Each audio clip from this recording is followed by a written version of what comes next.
ሰማይና ምድር ሲፈጠሩ በመጀመሪያ እንትን ነበሩ ማለት ጠብታ ነበሩ ከአርሽ ውሃ ላይ ጠብ ብለው የተወሰደ ጠብታ ነው 7 ምድርና 7 ሰማዮች ማለት ነው ይህ መጀመሪያ ላይ ካነታ ረጥቀን በመጀመሪያ አላህ ሲፈጥራቸው በመጀመሪያ ኸልቅ ነው ፈጠራቸው 7 ሰማይንና 7 ምድርን ካነታ ረጥቀን ጠብታ ነበሩ ወይም የተጣበቁ ነበሩ ከዛ በኋላ አላህ እንደነገረን ፈፈተቅናሁማ ከእንትን አልናቸው እንዲላቀቁ አደረግናቸው ይላል አላህ Subhanahu Wa Ta'ala እንዲላቀቁ አደረጋቸው ማለት ልክ አሁን የምናየው ሰማይና ምድር ሆኖ ማለት ነው መጀመሪያ አንድ ላይ ተጣብቀው ነበር የተሰሩት የፈጠራቸው አላህ Subhanahu Wa Ta'ala ከዛ ደግሞ ያው ፈለቅ አደረጋቸው በመጀመሪያ خلق ورتق وفتق وفلق ማለት ነው ከዛ ውስጣቸው ያሉ ሌሎችም እንግዲህ ብርሃን ጨለማ እንዲሁ እንደዚህ ነገሮች ደግሞ አላህ Subhanahu Wa Ta'ala አካተተባቸው ማለት ነው ስለዚህ 7 ሰማዮችንና ምድርን አላህ በሚፈጥርበት ጊዜ ደግሞ በ6 ቀናቶች ነው የፈጠራቸው በመጀመሪያ ምድርን ነው የፈጠረው ከዛ ከነበረው ጠብታ ከአረፋቱ ምድርን ፈጠረ አላህ Subhanahu Wa Ta'ala ከዛ ደግሞ ከተነነው ጭሱ ከዛ ከውሃ ላይ ከተነነው ጭሱ ደግሞ ሰማይን ፈጠረ ማለት ነው አላህ Subhanahu Wa Ta'ala ያው ሰማይና ምድር ከዛ በኋላ ውስጥ ያሉት ነገሮች በአጠቃላይ በ6 ቀናት ውስጥ ተፈጠሩ ማለት ነው በ6 ቀናት ውስጥ ሲባል ግን 6 ቀናቶች እኛ እንደምንቆጥረው ላይሆን ይችላል ምክንያቱም በዛን ሰዓት ያው እኛ የምንቆጥረው ቀን መሬት በራሷ ላይ በመትሽከረከረውና በፀሐይ ዙሪያ በመታደርገው እንቅስቃሴ ነው ያው ቀናቶች ብለን የምንቆጥረው በራሷ ላይ የምታደርገው ዙሪት አንድ ቀን ብለን እንጠራዋለንና በዛን ሰዓት ግን መሬት አልተፈጠረችምና ስለዚህ አቆጣጠሩ ራሱ ከዚህ የተለየ ሊሆን ይችላል በርካታ አመታትም ሊሆን ይችላል ወይም ከዛ በዚህኛው አቆጣጠርም ሊሆን ይችላል እሱን አላህ Subhanahu Wa Ta'ala የሚያውቀው ሆኖ ነገር ግን በ6 ቀናቶች ውስጥ አላህ Subhanahu Wa Ta'ala 7 ሰማያቶችንና 7 ምድሮችን ውስጡ ካለው ነገር ጋር ፈጠራቸው ያው ውስጡ ያለው የሚባሉት ያው መሬት ውስጥ ያሉ ብዙ ማዕድናት ውሃዎች እንዲሁ አዝርቱ የመሳሰሉትን እነዚህን እንግዲህ አላህ Subhanahu Wa Ta'ala በመጀመሪያው ቀናቶች የፈጠራቸው ፍጥሮች ሲሆኑ ከምድር ቀጥሎ ሰማይ ላይ ደግሞ ሲባል ፀሐይ አለ ጨረቃ አለ ሌሎች ከዋክብቶች አሉ እነዚህን የተለያዩ ፈለኮችንና የተለያዩ ደግሞ እንትኖችን ፈጠራቸው ማለት ነው አላህ Subhanahu Wa Ta'ala ስለዚህ እነዚህ ከውኖች ከተፈጠሩ በኋላ ነው እንግዲህ ህይወትን አላህ የፈጠረው ማለት ነው እንግዲህ የተፈጠሩ 3 ተንቀሳቃሽና ህይወት ያላቸው አካላት አሉ በመጀመሪያ የተፈጠሩት መላእክቶች ናቸው አላህ Subhanahu Wa Ta'ala መላእክቶችን ከአርሽ ላይ ከተወሰደ ብርሃን ሲፈጥራቸው እነዚህ መላእክቶች ባህሪያቶቻቸው ደግሞ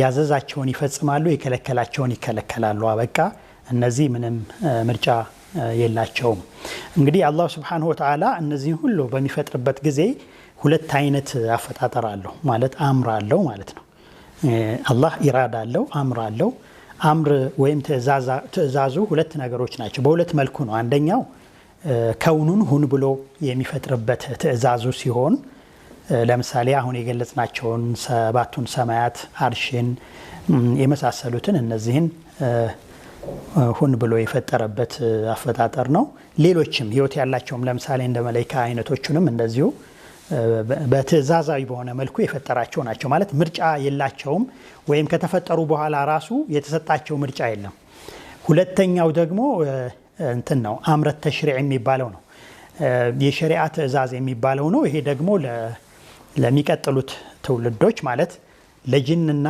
ቀጥለው ለሚፈጠሩት ሰዎች ለሰው ልጅ የታዘዘ ትእዛዝ ነው ማለት ነው ለምን ምርጫ ስለነበራቸው አቀል አላቸው ስለዚህ መርጠው ነው ያለህን ትእዛዝ የሚፈጽሙት ማለት ነው ያለ መፈጸምም የመፈጸምም እንትኑ ተሰጥቷቸዋል ምርጫው ተሰጥቷቸዋል ስለዚህ በዚህ በተሰጣቸው ምርጫ መሰረት ግማሾቹ አይፈጽሙትም ግማሾቹ ይፈጽማሉ የፈጸሙት ይሸለማሉ ያልፈጸሙት ይቀጣሉ እና በዚህ መልኩ ነው የአላህ Subhanahu Wa Ta'ala ትእዛዙ እንትን ያለው ማለት ነው ስለዚህ መላእክታን ደግሞ ከዚህ ውጭ አድርጎ ልክ እንደ ከውኑ በትእዛዙ ብቻ የተፈጠሩ ማለት ምርጫ የሌላቸው ግን ያዘዛቸውን የሚፈጽሙ የከለከላቸውን የሚከለከሉ ብቻ ሆነው ከብርሃን ፈጠራቸው ስለዚህ ወንጀል አይሰሩም ያዘዛቸውን ስለሚፈጽሙ ማለት ነው እንትኖች ናቸው ማለት ጾታ የላቸውም፣ አይወልዱም፣ አይዋለዱም፣ አይራቡም ማለት ነው። በራሳቸው አይመገቡም።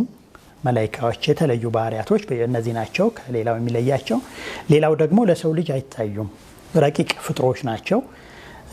ስለዚህ እነዚህን ፈጠረ አላህ ሱብሓነሁ ወተዓላ። የመልካም ነገር መገለጫ ናቸው በእርግጥ እነዚህ ፍጥሮች ማለት ነው። ከዚያ ደግሞ ከነዚህ ከተፈጠሩ በኋላ ጅኖችን አላህ ፈጠረ። ጅኖች ያው ቅድም እንዳልነው ትእዛዝ የሚታዘዙ የታዘዙትን ግን የመፈጸምም ያለመፈጸምም ምርጫ የተሰጣቸው ፍጥሮች ናቸው ልክ እንደ ሰው። እነዚህን ፈጠራቸው። እነዚህን ሲፈጥራቸው ደግሞ ከእሳት ነው የተፈጠሩት። ከእሳት ከነበልባሉ እና ከጭሱ ማለት ነው። ከጭሱና ከነበልባሉ ተቀላቅለው ማለት ነው የተፈጠሩት። ያው ጅኖችን ከእሳት ነበልባል ጭሱ የተፈጠሩ ናቸው ብሎ እንደነገረን ሚናር ይሰሙም ብሎ እንደነገረን አላህ ሱብሓነሁ ወተዓላ ማለት ነው። እነዚህ እንግዲህ ኸልቆች ወይም አላህ ፍጥራን አላህ ሱብሓነሁ ወተዓላን የሚታዘዙ አላህ ሱብሓነሁ ወተዓላን ደግሞ የማይታዘዙ ይኖሯቸዋል ከውስጣቸው ማለት ነው። እንግዲህ አላህን የታዘዙ አሉ። አላህን የታዘዙት ጥሩ ቦታ ላይ ይደርሳሉ። አላህን ያልታዘዙት ደግሞ ያው የተዘጋጀላቸው ቅጣት አለ ማለት ነው። እነዚህ ፍጥሮች እንግዲህ እነዚህ ፍጥሮች ከተፈጠሩ ከ2000 ዓመት በኋላ ነው የሰው ልጅ ደግሞ የተፈጠረው ማለት ነው። እንግዲህ በዚህ መካከል የሰው ልጅ እና በጅኖች መካከል በርካታ ዓመታቶችን ካለፈ በኋላ ነው እና የሰው ልጅ በሚፈጠርበት ጊዜ ከመፈጠሩ በፊት መላኢካዎች ጋር ሆኖ አላህ ሱብሓነሁ ወተዓላ ኢኒ ጃኢሉን ፊል አርዲ ኸሊፋ ብሎ ተናግሯል። ሰዎች ሳይፈጠሩ ማለት ነው። መላኢካዎችን ከመላኢካዎች ጋር ሆኖ አላህ ለመላኢካዎች አነግሯቸዋል። ኢኒ ጃኢሉን ፊል አርዲ ኸሊፋ። ይህን ሲነግራቸው አላህ ለነሱ ሪፖርት ማቅረብ የለበትም ወይም ደግሞ ከምንም አንጻር አይደለም፣ ያው ከመንገር አንጻር ነው፣ እንዲያውቁት ለማድረግ ነው እንጂ አላህ ሱብሓነሁ ወተዓላ ምክር ፈልጎ ወይም አስተያየት እንዲሰጡት አይደለም። ግን አላህ ሱብሓነሁ ወተዓላ ይሄ በሱና በመላኢካዎች መካከል የተደረገውን ለኛ ብዙ የሚያስተምረን ነገር ስላለ ያን ለማድረግ አላህ ሱብሓነሁ ወተዓላ ኢኒ ጃኢሉን ፊል አርዲ ኸሊፋ አላቸው። እኔ በምድር ላይ ምትክን ማድረግ እፈልጋለሁኝ አላቸው። በምድር ላይ ምትክን ማድረግ እፈልጋለሁ ሲላቸው መላኢካዎች ከነበራቸው ካሁን በፊት ከአላህ ከነገራቸው ካሁን በፊት ከተጨባጩ ካዩት አንጻር ውስጣቸው የተሰማቸውን ነገር ለአላህ ገለጹ። አተጃሉ ፊሃ መን ዩፍሲዱ ፊሃ ወየስፊኩ ዲማአ ወነሕኑ ኑሰቢሑ ቢሐምዲከ ወኑቀዲሱ ለክ ቃለ ኢኒ አዕለሙ ማ ላ ተዕለሙን። አላሁ ሱብሓነሁ ወተዓላ እንትን ሰጣቸው። ይሄ የነሱ አገላለጽ ነበር መጀመሪያ ላይ። በምድር ላይ ምድርን የሚበክል የሚያውክ ደሞችን የሚያፈሰውን ልትፈጥር ብለው እነሱ የተሰማቸውን ነገር ገለጹ።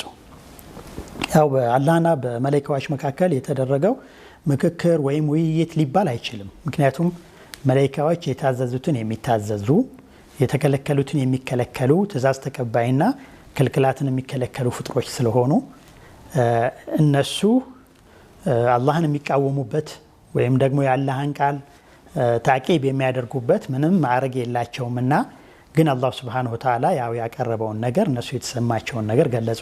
ይህን ያደረጉት ኢስቲፍሳር ወይም ማብራሪያ ለመጠየቅ አላህ በደንብ እንዲረዱት ለማድረግ ነው። አላህ ሱብሓነሁ ወተዓላ ይህንን በሚጠይቁበት ጊዜ በምድር ላይ የሚያውክን በምድር ላይ ደግሞ ደሞች የሚያፈሱትን ትፈጥራለህን ብለው ባሉት ጊዜ ኢኒ አዕለሙ ማ ላ ተዕለሙን፣ እኔ እናንተ የማትረዱትን ወይም የማታውቁትን አውቃለሁኝ ብሎ መለሰላቸው አላህ ሱብሓነሁ ወተዓላ። እነሱ እንዴት ገና ለሚፈጠር ፍጡር ያላዩትን ፍጡር ደም የሚያፈስና ምድርን የሚያውክ ብለው እንዴት ገለጹ ቢባል ከዛ በፊት አላህ የነገራቸው በምድር ላይ ያዩት ነገሮች ይኖራቸዋል ማለት ነው። ማለት ይሄን ሊያስብላቸው የቻለ ምክንያቱም አላህ ይህንን ነገር መቼ አያችሁ ወይንም ደግሞ እንዴት ተረዳችሁ ብሎ ስላልጠየቃቸው ያወቁትና የተረዱት ነገር ነበራቸው ማለት ነው።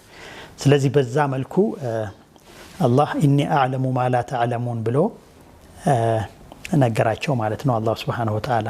ስለዚህ በዚህ ይህንን በተባለው መሰረት ነው። አላህ ሱብሓነሁ ወተዓላ እንግዲህ በምድር ላይ የሰው ልጅን የፈጠረው ማለት ነው። የሰው ልጅን እንዲፈጠር ከመላእክቶች ጋር ያወራው እንግዲህ በምድር ላይ የሚለው ነገር እዚህ ጋር ሊረሳ አይገባም። የሰው ልጅ የትክክለኛ መኖሪያ የመጀመሪያውኑ ተዘጋጅቶ የተፈጠረው ምድር ነው ማለት ነው።